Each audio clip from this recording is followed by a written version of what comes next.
नमस्कार, मैं एकता सिंह। स्वागत है आपका खबरों में आजकल में। लोक आस्था का महापर्व छठ पूजा को लेकर पूरा शहर भक्तिमय हो गया था। हर ओर छठी मैया के गीत गूंज रही थी। कई छठ व्रती पारंपरिक तरीके से दंडवत करते हुए संगम घाट तक पहुंचकर भगवान भास्कर को अर्घ्य अर्पित करने पहुंचे थे। शहर के दरधा यमुना संगम घाट पर छठ व्रतियों एवं श्रद्धालुओं की भारी भीड़ उमड़ी थी। वहीं व्रतियों ने संगम घाट पर डुबकी लगाकर सूर्य भगवान को अर्घ्य दिया, नमन किया और अर्घदान किया। इस दरमियान छठ व्रतियों ने अपनी मन्नतों को पूरा होने पर कई पुरानी परंपराओं का भी पालन किया।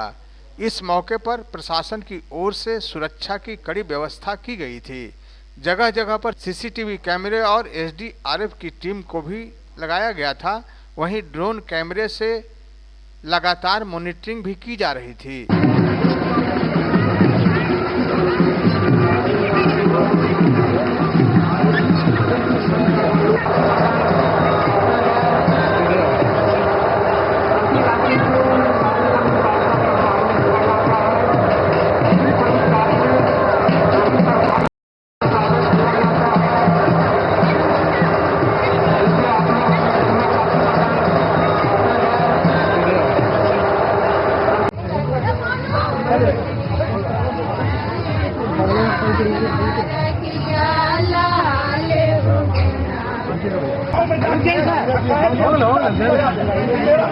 भैया मोड़ है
भले ही बिहार में शराबबंदी का 4 साल से अधिक बीत जाने के बाद भी अब भी शराब बनाने वाले के बीच पुलिस का भय नहीं नजर आ रहा है।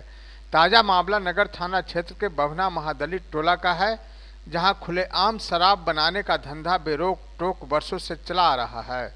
महादलित टोला में यह धंधा कुटीर उद्योग का दर्जा लेता दिख रहा है। पुलिस के द्वारा बभना महादलित टोला पर लगातार शराब को लेकर छापेमारी की जा रही है, जहां भारी मात्रा में शराब बनाने का मशीन एवं जावा महुआ को देख पुलिस के जवान हतप्रत हो गए। छापेमारी के दौरान भारी पैमाने पर शराब की भट्टियों को ध्वस्त किया गया तथा भारी मात्रा में जावा महुआ को नष्ट किया गया, जबकि 15 लीटर महुआ से निर्मित शराब भी जब्त किया गया है। हालांकि पुलिस की छापेमारी की भनक लगते ही अन्य धंधेबाज तो फरार हो गए, मगर 10 लीटर शराब के साथ एक धंधेबाज को पुलिस ने खदेड़कर दबोच लिया। इस छापेमारी का नेतृत्व कर रहे एसडीपीओ अशोक कुमार पांडे ने बताया कि पुलिस को गुप्त सूचना मिली थी, जिसके आधार पर यह कार्रवाई की गई है। छापेमारी की जा रही है। बभना में विभिन्न घरों के बारे में हम लोग को गुप्त सूचना मिली थी और वरीय पदाधिकारी के निर्देश प्राप्त हुए थे। इसमें हम लोगों ने घेराबंदी करके आप देख ही रहे हैं, आपके सामने कुछ ये एक गिरफ्तारी भी हुई है और शराब बनाने के उसका जो चूल्हा है वो भी मिला है, और जो यहाँ पर सुअर पालने का जो जगह ये करके, ये सुअर पालने की जगह है, और उसके बदले जो है इसमें मिट्टी भर के और उसमें नीचे ज़मीन में गाड़ करके ये शराब छुपा करके अर्धनिर्मित मिश्रित शराब जो है ये तैयारी की जा रही थी शराब बनाने की, उसको बरामद किया गया है। कितना विभिन्न घरों में कितना निर्मित है?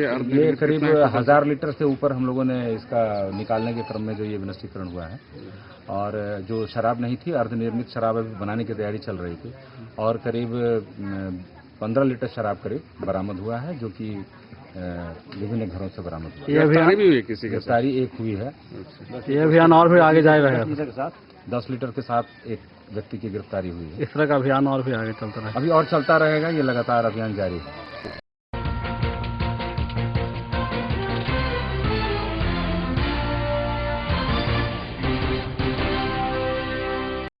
जहानाबाद के सकूराबाद थाना के अंतर्गत सहवाजपुर गांव में गांव के ही निवासी उमेश प्रसाद की 8 वर्षीय पुत्री अंजनी कुमारी की मौत बिच्छू काटने से हो गई।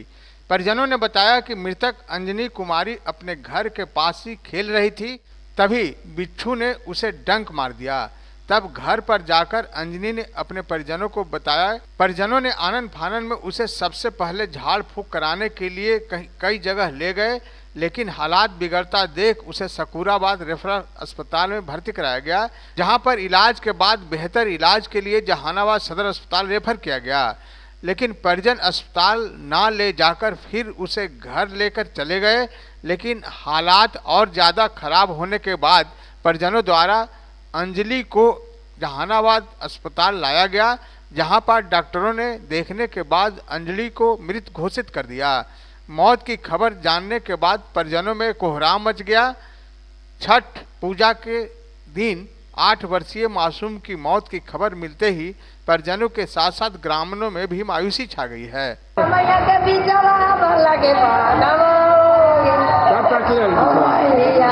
कितने बजे काटा था बिच्छा? कितने बजे काटा है? 4 बजे। आप ले गए थे कहाँ घर है इसका? तो इलाज के नाम में कहाँ लाए थे? तो वहाँ से रेफर कर दिया?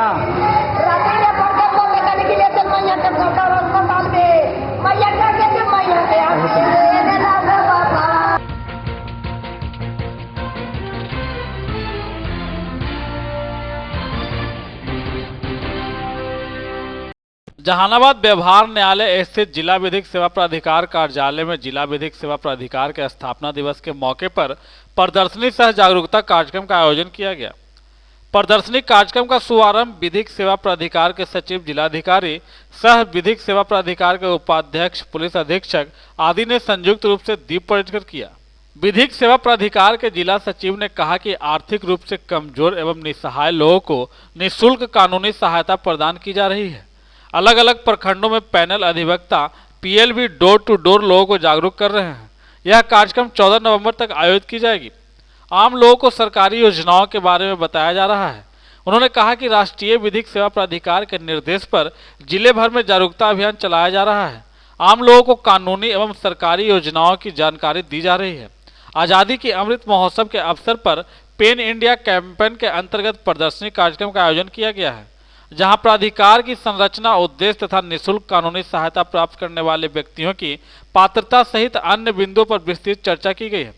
जिला विधिक सेवा प्राधिकार जनहित में कई कार्यक्रम चला रहा है। चित्रों के माध्यम से भी लोगों को जागरूक किया जा रहा है। वहीं प्रदर्शनी कार्यक्रम में शामिल जिलाधिकारी सह विधिक सेवा के प्राधिकार के उपाध्यक्ष ने बताया कि विधिक सेवा प्राधिकार की सभी जानकारियों को ठीक से समझने की जरूरत है, ताकि जनहित से जुड़े कार्यों के प्रति समाज जागरूक हो सके, और इस तरह के जागरूकता स्कूली बच्चों को भी दिया जाएगा। विधिक सेवा प्राधिकार है, इसका मुख्य उद्देश्य यही था कि ऐसे सभी लोग, कमजोर तबके के लोग जिनके पास कानून की लड़ाई लड़ने के कोई भी संसाधन न हो, उनको जो है प्रशासनिक स्तर पर सभी तरह की सुविधाएं मुहैया कराई जा सकें, ताकि वो न्यायालयों में अपनी बात को रख सकें, अपने केस को लड़ सकें। और इस उद्देश्य की पूर्ति के लिए पुलिस एक बहुत ही महत्वपूर्ण अंग है, बहुत ही महत्वपूर्ण माध्यम है।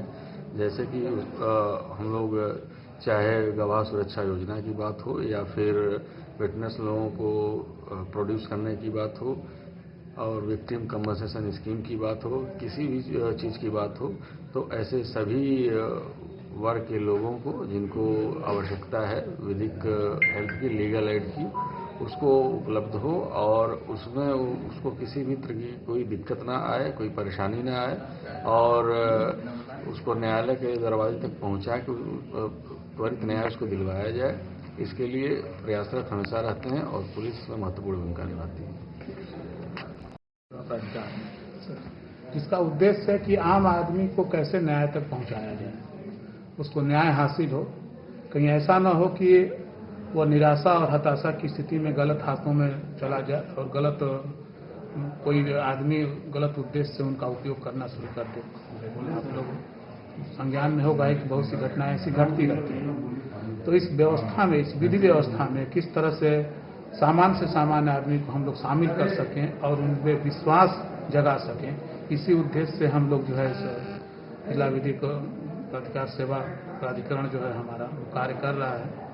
और हम लोग जो है एक प्रयास करेंगे कि जो बच्चे हैं छोटे छोटे, उनको भी इनकी जानकारी फैले और स्कूलों तक हम लोग पहुंचेंगे, क्योंकि वही लोग जो है बड़े होते हैं और अज्ञानता के ज्ञान के अभाव में या अज्ञानता के चलते कभी कभी ऐसी घटनाएं बच्चों से हो जाती हैं जो आपराधिक श्रेणी में आती हैं और आगे चल करके वही अपराधी बनते हैं। तो अपराध को नियंत्रित करने के लिए और उसको समाज को शांति और व्यवस्था फैलाने के लिए हम लोग के लिए बहुत ही प्रभावी कदम होगा कि ये प्राधिकार जो है आम जनता तक पहुंचे, आम बच्चों तक पहुंचे। और जो समाज में हाशिए पर लोग हैं, जैसे महिलाएं हैं, बच्चे हैं, दिव्यांग हैं, वो सब तक इनका, और जो ट्रांसजेंडर लोग हैं उनको जो है विधि व्यवस्था से संरक्षण मिल सके। लोगों से क्या फीडबैक मिल रहा है? बहुत ही सकारात्मक है, सब लोग आ रहे हैं यहाँ पे।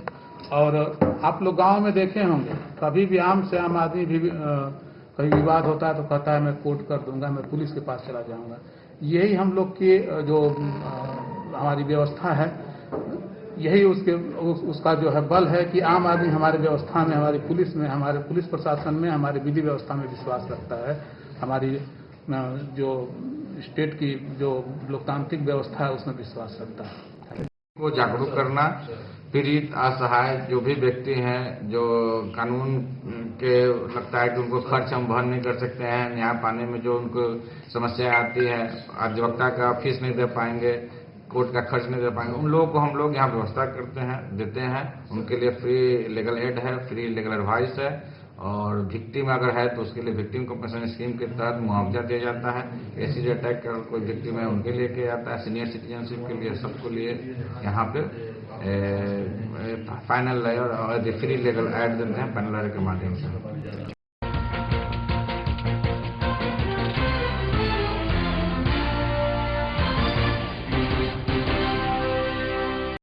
जहानाबाद के पुलिस अधीक्षक दीपक रंजन के निर्देशानुसार सड़क पर अवैध रूप से लगाए गए 2 पहिया वाहन को जब्त किया गया है और उसे जब्त कर थाने भेज दिया गया है।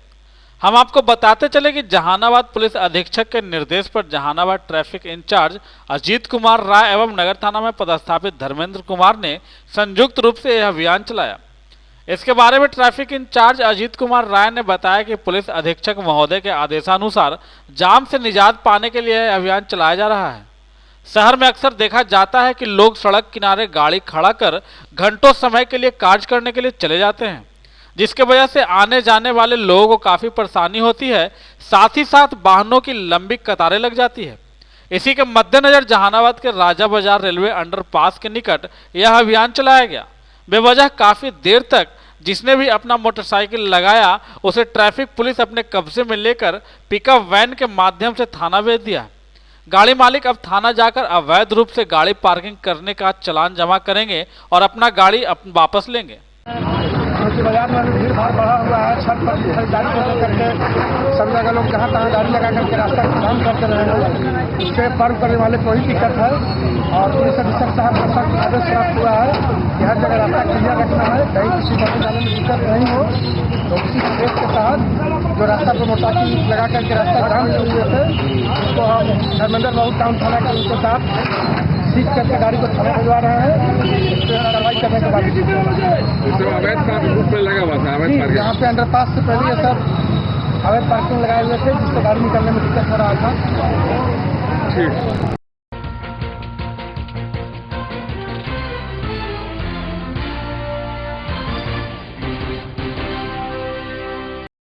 जहानाबाद जिले में लगातार बढ़ते अपराध को लेकर भाकपा माले एवं इन्नौस के बैनर तले कार्यकर्ताओं ने प्रतिरोध मार्च निकाला। यह प्रतिरोध मार्च भाकपा माले कार्यालय से निकलकर शहर के विभिन्न मार्गों से होते हुए अरवल मोड़ पहुंचा, जहां सभा में तब्दील हो गई। प्रतिरोध मार्च का नेतृत्व कर रहे घोसी के विधायक रामबली सिंह यादव ने कहा कि राज्य में अपराधी बेलगाम हो गए हैं। त्योहारों के दिन ही अक्सर जहानाबाद में आपराधिक घटनाएं घटी है। धनतेरस की रात आयुर्वेदिक चिकित्सक सुनील मस्ताना की हत्या कर दी गई। एक और जहां बिहार में उपराष्ट्रपति आए हुए थे तो विभूति शर्मा की हत्या हो गई। इसी तरह चैनपुरा में बलात्कार कर एक महिला की हत्या की गई है। विधायक ने कहा कि सरकार से अपराध पर नियंत्रित नहीं हो रहा है। लगातार जहानाबाद में हत्याएं हो रही है, लेकिन पुलिस हाथ पर हाथ धरे जा रही है।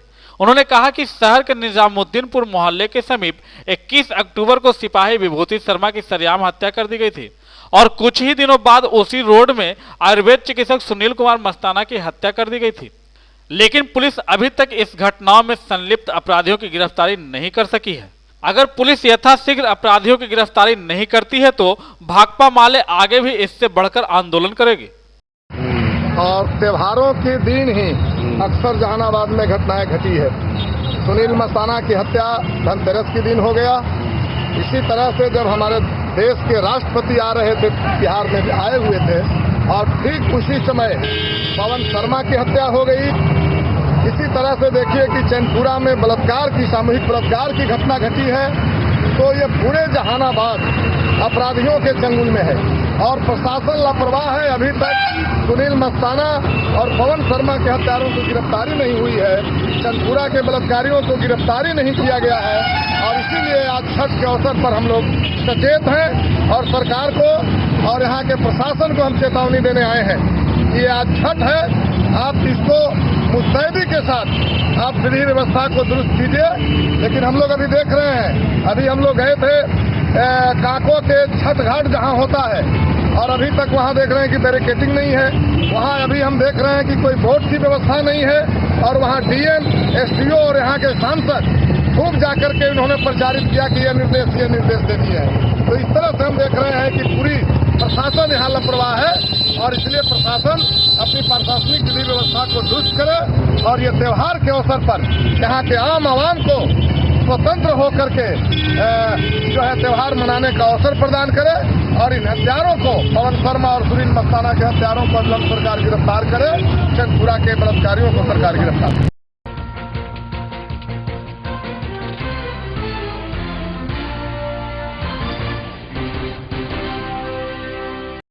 दिल्ली में गार्ड की नौकरी कर अपनी बेटी की शादी के लिए सहारा इंडिया में पैसा जमा करने वाला एक व्यक्ति को जब समय पर पैसा नहीं मिला तब आक्रोशित होकर तोड़फोड़ करने लगा। इतना ही नहीं, वह सहारा इंडिया कार्यालय के मुख्य द्वार में तालाबंदी कर मुख्य द्वार पर ही अपने परिवार के साथ धरना पर बैठ गया। सदर प्रखंड के सलारपुर गांव का रहने वाला राकेश कुमार, जो वर्तमान में राजा बाजार मोहल्ले में अपने परिवार के साथ रहता है, उसकी बेटी की शादी इसी महीने में होने वाली है। वह दिल्ली में गार्ड की नौकरी कर सहारा इंडिया में तकरीबन 15 लाख से अधिक रुपए जमा किया था। वह खुद के कोड पर पैसा जमा किया था। बेटी की शादी को देखते हुए वह बीते कई दिनों से जमा पैसा की निकासी के लिए सहारा इंडिया कार्यालय का चक्कर काट रहा था। कई दिनों तक चक्कर काटने के बाद भी जब जमा पैसा उसे वापस नहीं मिला तब वह आक्रोशित होकर कार्यालय में तोड़फोड़ करने लगा। वहां मौजूद लोगों द्वारा उसे समझा बुझाकर शांत कराया गया, जिसके बाद वह कार्यालय के मुख्य द्वार को बंद कर अपने परिवार के साथ धरना पर बैठ गया। इस संबंध में बैंक के कर्मियों ने बताया कि पैसा निकासी के लिए प्रोसेस किया जा रहा है, इसमें कुछ समय लग सकता है। इसके बारे में अन्य लोगों से जब बात की गई तो उन्होंने बताया कि मेरी बेटी की शादी है, अगर समय से पैसा नहीं मिला तो सहारा इंडिया के नाम के एक पत्र लिखकर आत्महत्या कर लेंगे, क्योंकि काफी दिनों से एक टाल मटोल का रवैया अपनाया जा रहा है। ये है कि हमें 1.5 साल से यहाँ घुमाया जा रहा है, चक्कर दिया जा रहा है, झूठा दिलासा दिया जा रहा है। अप्रैल में दे देंगे तो मई में दे देंगे, ऐसे करके 1.5 साल से आज नवंबर आ गया। आज जब हम पैसे के लिए बोले, हमारी 27 तारीख की तिलक है लड़की की और 1 के बारात है, आज हम पैसे के लिए जब यहाँ बोले आए तो वो पैसे की मांग किए तो वो लोग क्या बोलते हैं, हाथ जोड़ रहे हैं मैडम, फंड में पैसे नहीं है, कहाँ से दें। हमारा 14 लाख रुपया यहाँ फंसा हुआ है। अब जब पैसे नहीं रहेगा तो हम कहाँ से क्या करेंगे। आज साफ जवाब दे दिए कि हम कुछ नहीं कर सकते, इसीलिए हम लोग यहाँ पर बैठे हुए हैं। हमें पैसा चाहिए, नहीं तो हम इनके नाम पर एक लेटर लेके के आत्महत्या कर लेंगे। लेकिन हमको पैसा चाहिए, नहीं हमारी इज्जत जाने की बारी है। अब हमारे पास कोई विकल्प नहीं बचा है कि हम इन लोग को मतलब झूठा दिलासा सह सके। कुछ लोग उधर बैठ गए, कुछ लोग उधर बैठ गए। मैनेजर है जो ऊपर से आने के लिए नीचे तैयार नहीं है। अब आप ही बताइए कि क्या कर सकते हैं। आपकी मैच्योरिटी पूरा हो गई है? हो गई करीब 1.5 साल पहले पूरा हो गई है। 1.5 साल से लोग टहला रहे हैं? हाँ, 1.5 साल से टहला रहे हैं। क्या नाम है आपका? मोना शर्मा। पैसा के लिए हम जब साल भर से हम कागज जमा कर दिए, पूरा मेरा हो गया, तो शादी तय है और दिन नहीं दे रहा है बगैर पैसा के। हम क्या करें? किसकी शादी है? लड़की की शादी है। यहाँ लोग क्या कह रहे हैं? यहाँ कह रहे हैं कि 2 महीना रुकिए, 3 महीना रुकिए, मार्च में ही कह रहे हैं, तो मार्च में दिन देगा तो हम सावन भादों में शादी करेंगे। और कोई गारंटी है कि दे देगा? आज साल भर से तो टहला रहा है। कितना पैसा है आपके यहाँ? 70,000 है एगो में, और 30,000 एगो में है, एगो में है 15,000। सारा का टर्म पूरा हो चुका है? सब पूरा है, सब जमा है। पैसा नहीं दे रहा है? नहीं दे रहा है पैसा। तो कर्मचारी बात करने के लिए है तैयार? कोई नहीं तैयारी रहता है। जब आते हैं, जब अभी नहीं है, अभी केस लगा हुआ है, अभी 2 महीना के बाद निकलेगा, 3 महीना के बाद निकलेगा। साल भर से चढ़ा रहा है, मेरा कागज साल भर से पूरा है, यहाँ जमा करल है। क्या नाम हुआ आपका? है? क्या नाम हुआ आपका? परमिला देवी है। कहाँ घर है आपका? सरका घर है। पहली बात है कि हम लोग सहारा में पैसा जमा किए थे, जिसका मैच्योरिटी 2020 अप्रैल में पूरा हो चुका है। हम लोग को उसके बाद तकरीबन 1.5 सालों से हम लोग को आज बिहान किया जा रहा है। और हम लोग का बहन का शादी है, 27 तारीख को तिलक है और 1 तारीख को बारात है। और अभी तक तब से हम लोग को टाल बिटाल करके इस महीने तक हम लोग को लाया गया। हम लोग परेशान होकर के सर आज हम लोग तालाबंदी करने के लिए आए थे और अपना जवाब मांगने के लिए आए थे कि सर हम लोग का पैसा जो आप जो बता रहे हैं, रोज जो समय दे रहे हैं, उस पर कब पैसा मिलेगा। तो आज कहते हैं कि आज अब हम लोग को नहीं हो पाएगा। तो हम लोग 20 दिन में हम लोग क्या करेंगे सर, आप बताइए। कितना पैसा है आपके यहाँ पे? सर 14 लाख रुपया हमारा है सर। 14.5 लाख रुपया भी मेरा फंसा हुआ है यहाँ सर। तो क्या कर्मचारी लोग भाग गए यहाँ पे? कर्मचारी लोग कोई अपना जवाब देने के लिए तैयार नहीं है सर। सब लोग इधर उधर अपना छिपा हुआ है, नुका हुआ है और धमकी देता है कि तुम्हारा गर्मी झरवा देंगे, पिटवाएंगे, डीएम से पिटवाएंगे, एसपी से। तो डीएम महोदय से हम आग्रह करेंगे कि सच्चाई को देखा जाए और हम लोग यदि हम गलत हो तो हमको पीटा जाए महोदय। क्या नाम हुआ आपका? मेरा नाम अनंत कुमार हुआ।